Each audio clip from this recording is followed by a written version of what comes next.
వేయాలి కసుదిబ్బలను. సత్యనారాయణ సిపిఎం కార్యదర్శి.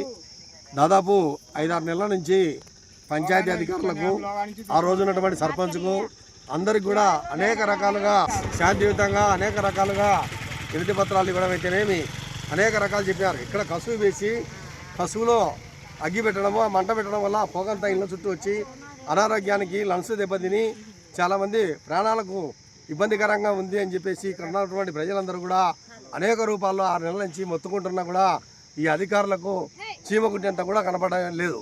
ఓట్లు వేయించుకొని అధికారం కల్పించుకొని ఓట్లు వేయించుకునే నాయకులు కూడా ప్రజల సమస్యలు ఏందని చెప్పేసి మాట్లాడే పరిస్థితిలో ఈరోజు లేరు. కాబట్టి ఇక్కడ ఉన్నటువంటి స్థానికులే ఈ సమస్యను పరిష్కరించుకోవాలని చెప్పేసి ఈరోజు చెత్త ట్రాక్టర్లన్నింటిలో కూడా ఇక్కడ కసుగు లేకుండా అడ్డుకొని ఈరోజు ఇక్కడ ఇక్కడ ఉన్నటువంటి చెత్త అంతా కూడా బయటికి తొలగించాలని చెప్పేసి సిపిఎం పార్టీగా ఈరోజు ఇక్కడ ఉన్నటువంటి ప్రజలందరూ కూడా కదిలి ఆందోళన చేస్తూ ఉన్నారు. కాబట్టి ఇప్పటికైనా సెక్రటరీ గారికి అట్లే స్పెషల్ ఆఫీసర్ గారికి కూడా ఒకటే చెప్పదలుచుకున్నాం. అమృతానగర్లో కొత్తపల్లి పంచాయతీలోని కసుపు అంతా కూడా ఎక్కడైనా ఊరి బయట 5 కిలోమీటర్లో 10 కిలోమీటర్లో డీకేటీ స్థలాలు మచ్చుగా ఉన్నాయి. అవి పెద్ద పెద్దలు అందరూ ఆక్రమించుకుంటున్నారు. అటువంటి స్థలాలు 2 ఎకరాలు 3 ఎకరాలు తీసుకొని 4 నెలల కసుపు విడిచాలి తప్ప ఈ రకంగా ప్రజల మధ్య తెచ్చి దీన్ని ఇడిచి ఇక్కడ పొగ పెట్టి ఈ పొగకు లంగ్స్ దెబ్బతింటూ ఆరోగ్యాలు పాడై చనిపోతూ ఉన్నారు. కాబట్టి దీన్ని వెంటనే నివారించాలా.